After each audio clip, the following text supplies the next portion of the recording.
What's going on, guys? Welcome back to Call of Duty World War II on BlackTideTV. In today's episode, the aftermath of the Winter Siege seasonal event.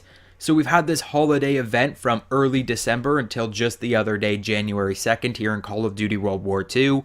I recently uploaded my final winter supply drop opening, and in that video, I was slightly stressed. I was hearing rumors from here and there about what might happen when they began to remove the Winter Siege event, what would happen to the supply drops that you've earned, and what would happen to the quartermaster and being able to purchase the things in the game that you don't already have.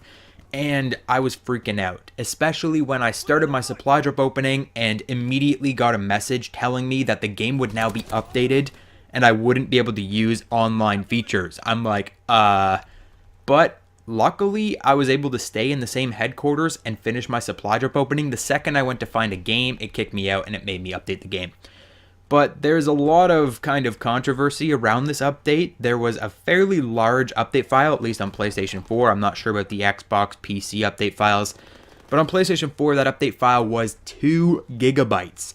2 gigabytes to take out the Winter Quarantine and the Winter Siege event, and to also include hardcore kill confirm. That's the only difference that we've noticed so far in the game, is that you can now play in the hardcore kill confirm playlist, and that the winter headquarters, the winter quarantine, and all of the winter siege contracts and stuff like that have been removed from the game.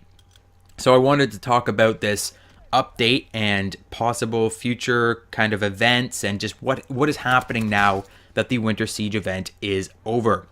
So the Winter Siege event kind of started off very slow, and it kind of came on strong around the middle area when we started seeing the Christmas noobs.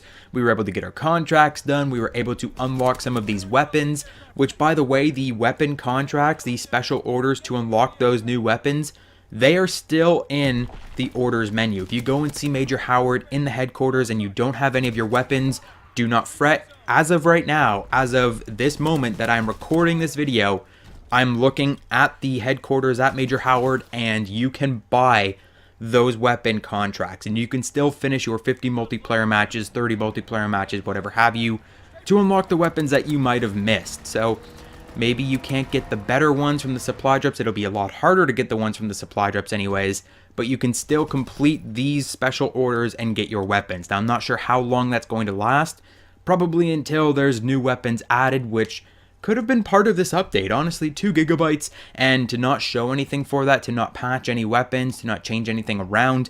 Usually in the past, like for Infinite Warfare, Black Ops 3, that usually means supply drop loot. They're adding to the loot pile, they're adding more weapons, more variants into the supply drop system in anticipation of an official quartermaster update. And there will be a playlist update a few days in the future, and that playlist update will implement all of the things that the official version software 1.08 actually brought into the game. So there's that to look forward to. I have heard rumors, and I think it's actually in the trailer itself for the first DLC, which comes out January 30th on PlayStation 4, that the Volkssturmgewehr, which is an assault rifle, possibly a submachine gun in this game. It was leaked in the game code a while ago. That gun is possibly coming with DLC 1. I'm not sure if you get it for free for buying DLC 1, if you get it for the supply drops. I'm not really sure.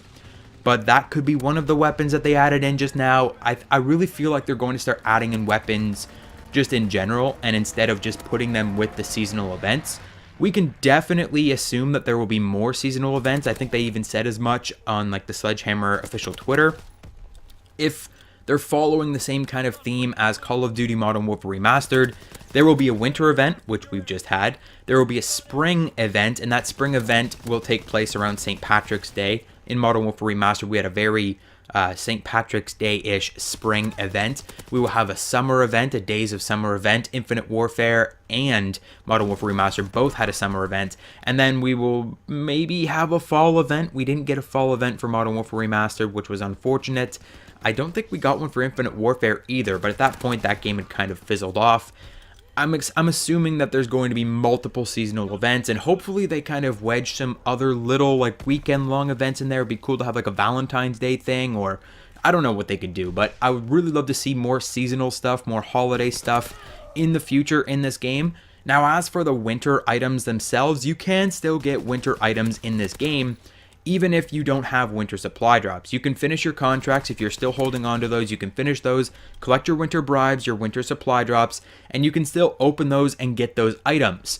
You can also find winter items in rare supply drops now, and this is one of those contingencies where if you didn't get all the items, well, now you can get the items out of rare supply drops. Unfortunately, you can still get duplicates, even if you have, my buddy has every winter item in the game, and he opens a rare supply drop, and if he sees that little frost outline on one of the items, it's like, well, that's a duplicate, and he gets duplicates of winter items in rare supply drops. So there's just that to look forward to, or look out for, I should say. You're not really looking forward to getting duplicates, but you can complete your collections. You can complete items in the armory. Now, the thing is, I'm not sure if you can actually head into the armory, talk to the quartermaster once you've completed those collections and get the final items, because you can't buy the items. You can go into the quartermaster and look through the collections in the Winter Siege menu, but you can't buy any of the items, but you can still unlock those items with the supply drop. So I'm hoping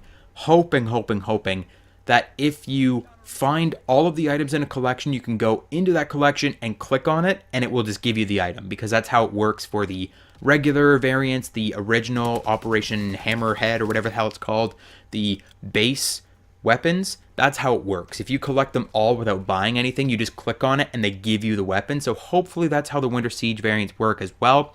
But until next time, guys, I don't know. I'm almost done all of my collections. I only need one item on one collection, and the chances of me finding that, it's slim to none. And honestly, you've got the special orders to finish your weapons anyway. So there are new weeklies, there are new dailies. They've changed all of the contracts in the quartermaster as well. There's like a lot of really easy contracts to collect rare supply drops and epic supply drops. The supply drop menu itself is a little glitched up right now, but apart from that, guys, I think that's it for today's update video on the Winter Siege and what has happened after the Winter Siege event. Let me know if you got all of your weapons from the Winter Siege event. Did you find any of the heroic variants in the comment section down below? Hit the like button if you enjoyed today's video, subscribe, and I'll catch you guys on the next video.